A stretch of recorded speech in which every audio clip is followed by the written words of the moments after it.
All right, guys. UFC 296 going down just a few short hours from now. We have 12 pretty great fights going down tonight as a result of two pretty exciting welterweight bouts being canceled. The first of which I'm sure y'all know. Number 10 ranked Ian Garry had to withdraw from his bout with number 9 ranked Vicente Luque due to a bout with pneumonia he is suffering. And like a day later, just a couple days ago, Randy Brown was also forced from his welterweight scrap with Muslim Salikhov.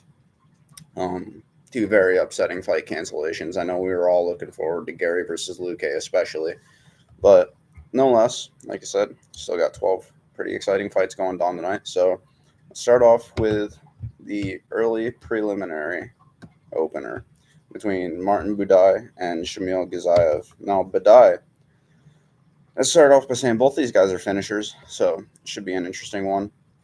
Budai came to the UFC with a record of 9-1. He's since gone 4-0. His first three fights with the promotion, however, kind of contradicting my most recent statement, all came via decision up until he got a first round Kimura against Josh Parisian in his last fight, which was quite impressive. And then Ghazayev is coming off his Contender Series fight where he got a first round rear naked choke submission. Um, of his 11-0 record, 10 of those wins come by finish, and of Budai's 13-1 record, 9 come via finish. So, second fight of the night comes in the featherweight division between Andre Fili and Lucas Almeida. Now, Lucas Almeida knocked out Mike Trizano, Ultimate Fighter 27 winner, I think, in the third round of his UFC debut, before losing unanimous decision to Pat Sabatini in his last fight. Whereas Andre Fili, man, he's kind of like the featherweight Jorge Masvidal, to be honest. Like, non-2019 Jorge Masvidal anyways, because he goes win, loss, win, loss, win, loss. But he's about as game of a fighter as you could have. Everyone at Team Alpha Male says if there is some shit going down in the street, Andre Fili is the type of guy you want by you. And he acts like it. He's a good fighter. He's a very good striker. He's a very slick striker. But he has had a rough go as of late. So after losing to Kelvin Cater in 2017, he went 4-1 over his next five. The only loss coming by split decision to Michael Johnson in a fight that a lot of people thought he won. Since then, however, he's lost to Sadiq Youssef by unanimous decision. He beat Charles Jourdain by split decision. Lost to Bryce Mitchell by unanimous decision. Had a no contest with Daniel Pineda. He was stopped by Joanderson Brito in 41 seconds, which now that we know how talented Brito is, there's really no shame in that. He beat Bill Algeo by split decision. And then he just lost to Nathaniel Wood by unanimous decision. So he's 2-4, minus the no contest. He's 2-4 over his last six. Both wins were very tight split decisions. It could have gone either way. So I'm really hoping he can pull the win out here, but it should be interesting because Lucas Almeida is a pretty dangerous dude, as is Fili. Yeah, I'm excited for that one. And then the early prelim main event comes between Tagir Ulanbekov and Cody Durden, which I'm also very excited for. Two really good wrestlers. Ulanbekov is ranked at number 12. Durden is ranked at number 15, which is pretty crazy because he's on a 4-fight win streak right now. All right, let's just go through Durden's UFC record here. He came over with a record of 11-2. He was on a 7-fight win streak. All 7 wins came via finish. He battled Chris Gutierrez to a draw up at 135 pounds in his UFC debut before dropping back down to flyweight, where he was triangle choked by Jimmy Flick at the end of 2020. That was the submission of the year for Jimmy Flick. He then beat Ori Quelang. I know who this guy is. I should be able to say his name. Ori Quelang by unanimous decision before getting submitted by Muhammad Makayev in 58 seconds. Since then, he knocked out JP Buys, and then he won unanimous decisions over Carlos Mota, Charles Johnson, and Jake Hadley, who was a Cage Warriors champion coming in, improving him to 16-4-1 as a pro, whereas Ulanbekov came to the UFC with a record of 11-1 in 2019. He beat Bruno Da Silva in his first fight before defeating Alan Nascimento in a very close split decision. He then lost to Tim Elliott before getting back on the winning track with a guillotine choke submission over Nate Maness last November. Now, Ulanbekov, at 32 years old, he's not been the most active fighter. And it's part of the reason I'm so excited to see him come back finally. Casey O'Neill is opening up the regular prelims against Ariane Lipski. That should be interesting. O'Neill is a true prodigy, and Lipski comes in on a 2-fight win streak. Cody Garbrandt and Brian Kelleher. This is an interesting fight, and I'm glad it was made. I'm glad Cody is making the walk. You know, every time we get a Cody Garbrandt fight scheduled, we always have to wonder these days whether he's actually going to be able to show up or not. He has battled so many health issues, so many injuries. He's had one of the biggest falls from grace I've ever seen, and I've been watching the sport for over half my life. Brian Kelleher comes in on a 2-fight losing streak. He lost both fights by a rear naked choke to Umar Nurmagomedov and Mario Batista, both midway through round 1. And Cody, since winning the belt, he climbed to 11-0 after defeating the best bantamweight ever. He's since gone 2-5, getting knocked out in 4 of those 5 defeats. He's coming off a win over Trevin Jones, who he defeated in March. He handily won the first 2 rounds against him, albeit not entertaining. There wasn't much activity, but he won the first 2 rounds before surviving the third. Trevin Jones is 13-10 as a pro. Actually, he's 14-10 now. He won a fight in Cage Warriors since leaving the UFC. Even so, though, Cody almost got knocked out by him. And I think Kelleher could be a pretty bad matchup for him, to be honest with you. We shall see, though. I'm very excited to see this fight. Irene Aldana is fighting Carol Rosa. That should be good. Hopefully Aldana can add another knockout to her resume. Not that I don't like Carol Rosa, but Aldana, it's not very often you see female knockout artists in the sport. There's only maybe a couple handfuls of them. So I enjoy watching her fight. Alonzo Menafield is headlining the preliminary card against Dustin Jacoby, which also should be a good fight.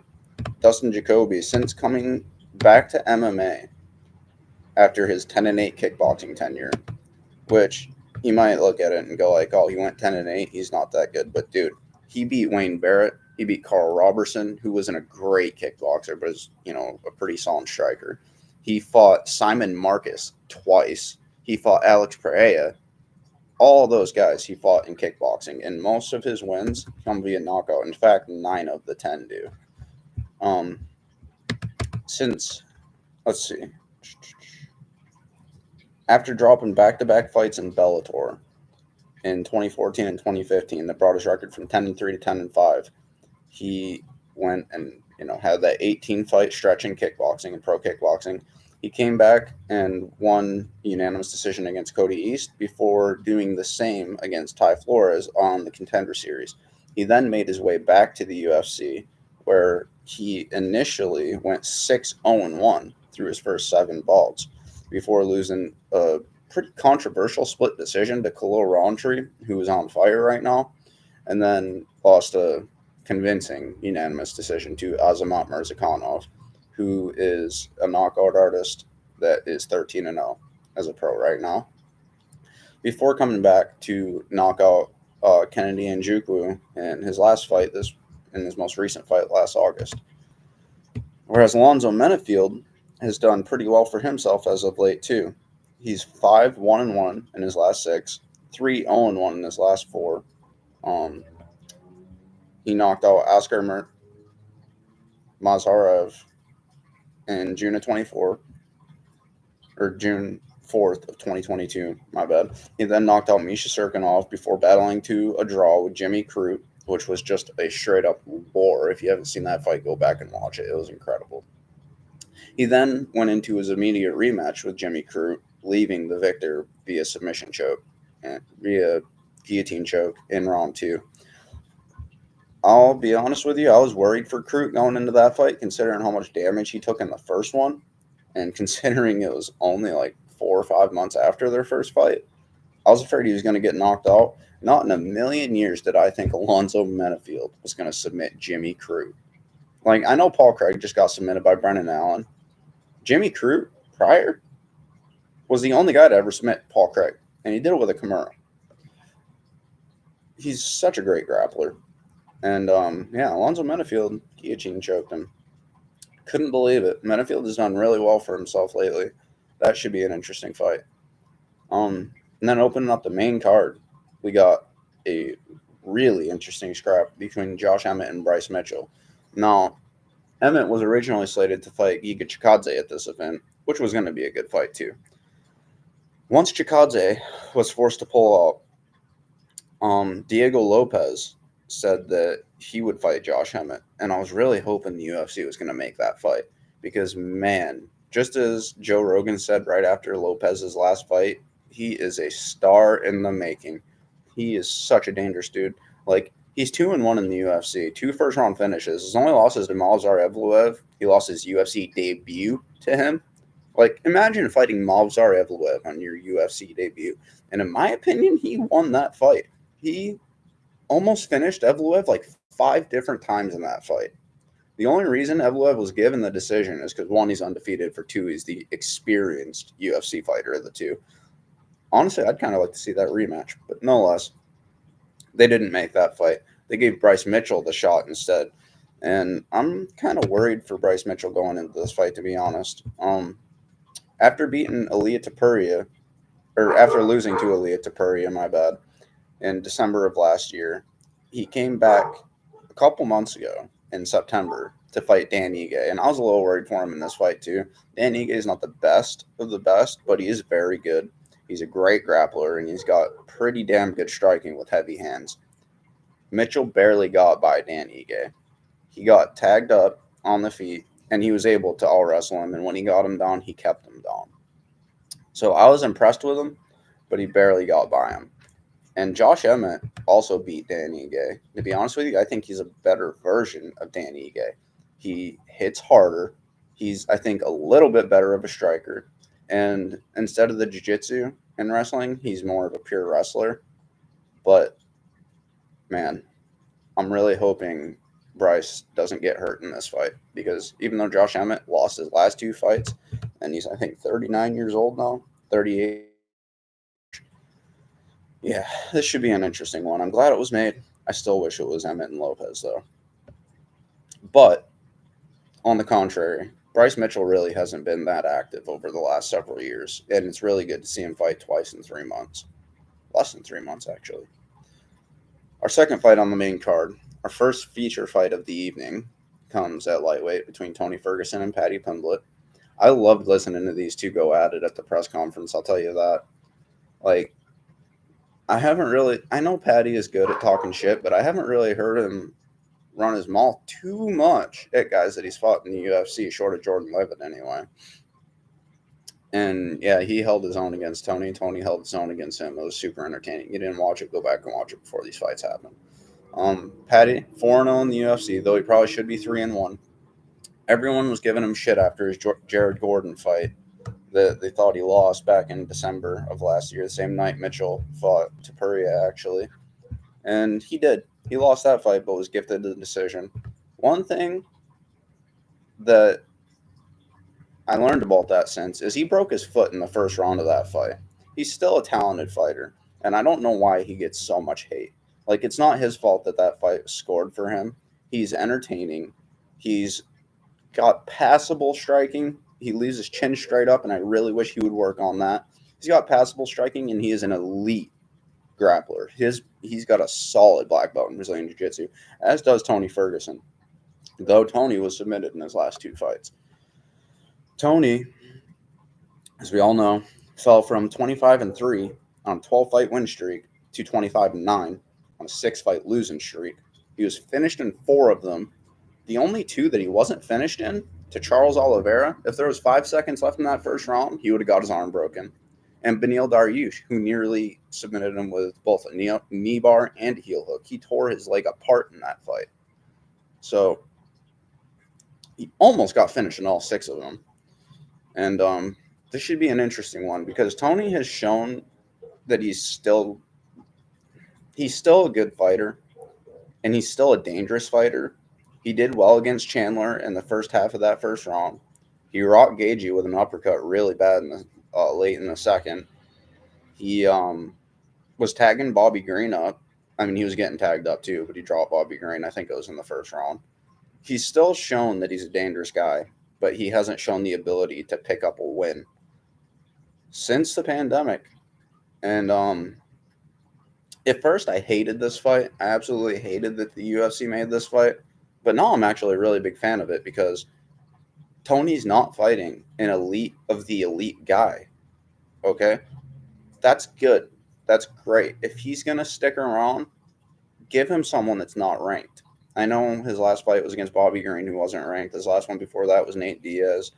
But Paddy is a step below both of them, in my opinion, though still very good. I think this should be an interesting fight. It should be a showcase fight for one of them. Either Paddy gets the fans' respect back, or, well, not really. It's a lose-lose, like he said. If he beats Tony, they're still going to hate on him. He'll be like, Tony lost his last 6. It pisses me off, man. Be nicer to Paddy Pimblett, seriously. But either he improves to 5-0 in the UFC, or Tony gets his first win since 2019. Either I would be happy to see. Our feature fight of the evening, man, this is a good one. Whew. Shavkat Rakhmonov versus Stephen Wonderboy Thompson. And I'm going to just go out on a limb and say this right now. I said this as soon as this fight was booked. This might be Shavkat's most dangerous opponent he could face. This might be the worst matchup for him in the entire division.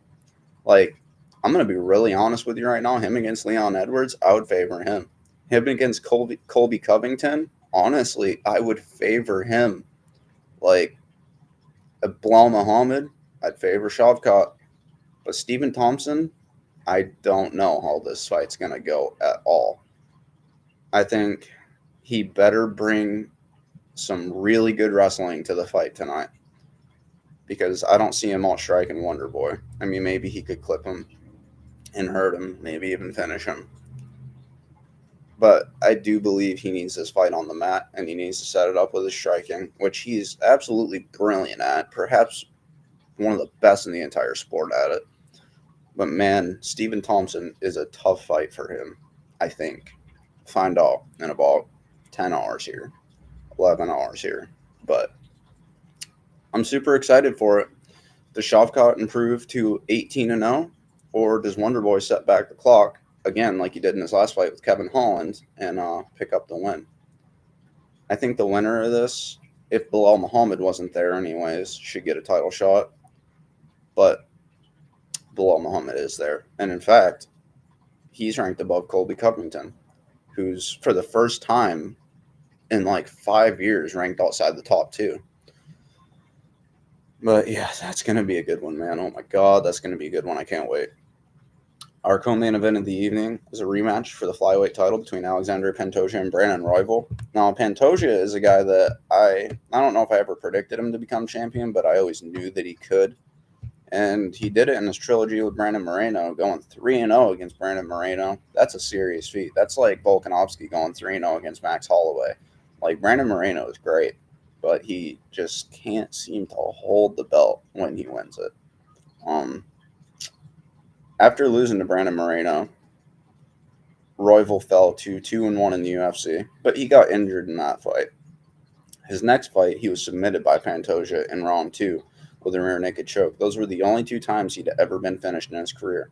Since then, he beat Rogerio Bontorin by a split decision, which really should have been a 3rd round armbar victory if you watched that fight, because he submitted him, a black belt in Brazilian Jiu-Jitsu. He submitted him, and the ref didn't fucking see it. No less, he was still given the win on the cards.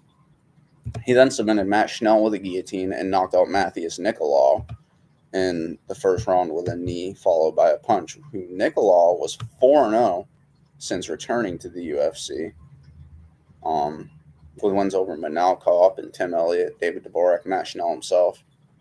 He's fighting Manal Kopp in a rematch now. I can't wait for that one. But yeah, Royval has since gone 3-0. Whereas Pantoja, his last 4 fights, since losing to Askar Askarov in July of 2020, he has defeated Manel Kape, Royval, Alex Perez, who he submitted the latter to, and then Brandon Moreno in his last fight. I was kind of surprised they were giving Royval this fight, considering he's only won 3 straight and considering how their first fight went. But as Royval said, that fight made him approach fighting differently because he never pictured himself being finished. And he used to just walk dudes down and just throw caution to the wind and, try and knock them out. Usually end up getting taken down or knocked down and end up submitting them or lose a decision. But man, Brandon Royval, ever since his first fight in the UFC against Tim Elliott, and then especially his fight with Kai Kara-France, he very, very quickly became one of my favorite fighters to watch. My God, is that kid entertaining. They're both elite black belts in Brazilian Jiu-Jitsu with pretty good striking and iron wills. True iron wills. So, yeah. Though I'm a little surprised this fight was made, I am super, super excited for it. And then the main event between Colby Covington and Leon Edwards. I'm so glad this fight is finally happening. I said last month when John Jones pulled out of his fight with Stipe, I was like, man, why couldn't they have made this fight for the Madison Square Garden card? Why did they have to book this fight so fucking far out? Like, Colby hasn't fought since February of 2022, man. Okay? Or March of 2022, my bad.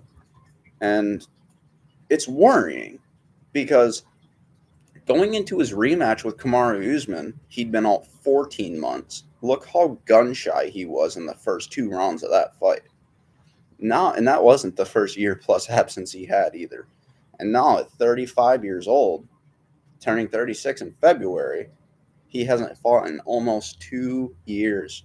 Now, I know Bilal Muhammad is more deserving of the title shot. I think Colby's better than Bilal. So I'm really glad to see him fight Leon. But man, I'm so worried for him considering he hasn't fought in almost 2 years. Like, I absolutely hate how he's been so inactive, especially in his mid-30s. Like, he only has maybe a year left of his prime, if he's even still in it. He is a wrestler. Wrestlers usually peak in their mid-30s, I've noticed. A little bit later than most fighters. More often than not, anyways. But, man, it worries me. And I'm a big Colby fan. I love Leon, too. But I really want Colby to win. But Leon, going into his rematch with Kamaru Usman, where he won the title, he hadn't fought in 14 months either going into that fight. And then in their rematch, he used really good takedown defense and striking to outpoint Usman to the majority decision victory, make the first defense of his title. Now, Leon lost to Kamaru Usman a long way back in 2015. Since then, he has essentially gone 12-0. He's 11-0 with a no contest. He was fucking Bilal Muhammad up in their fight. Like, he's essentially gone 12-0 since then. And he's gone 2-0 in that streak against someone that Colby went 0-2 against. Now, I do believe that Colby's first fight with Usman was stopped a little prematurely, even though his jaw was broken in round 3 and it just couldn't take it anymore. He was dropped like 3 times in that 5th round. I, like many, had him up 3-1 going into that 5th round, and I think the 5th round probably would have been a 10-8 for Usman had it not been stopped, or maybe he would have still been stopped. But I'm just going to say it wouldn't have. It would have been a 10-8. I think it would have been a draw. And then their second fight could have been a draw too, because he lost the first 2 rounds. The third was very close, and then he clearly won the 4th and 5th. So, records don't mean shit, and MMA math doesn't work. So, I think one thing that gives me hope for Colby in this fight, look what Nate Diaz hurt Leon with in the end of their fight. A cross. Colby, kind of like Patty, what I said about Patty. He's not a great striker, but he has passable striking, and he does have a very good one too. he could catch Leon with that, or Leon could catch him with his wide array of strikes. And considering what Colby said at the presser, I think it's safe to say he got under Leon's skin. Leon wants to hurt him. That could be good for him, or it could be bad for him. We shall see. But yeah, I'm so glad Colby's finally getting a title shot, even though he kind of doesn't deserve it. Hasn't fought in 2 fucking years, man. But Leon didn't necessarily deserve the title shot coming off a win over Nate Diaz either. So, yeah, that's UFC 296 tonight. I am so glad it's finally here. Like, I'm so glad it's finally here. I waited for what seems like forever for this fight or this card to happen. And, yeah, let me know what you guys think of it. Thank you for watching. Like and subscribe if you like the video. And see you next time.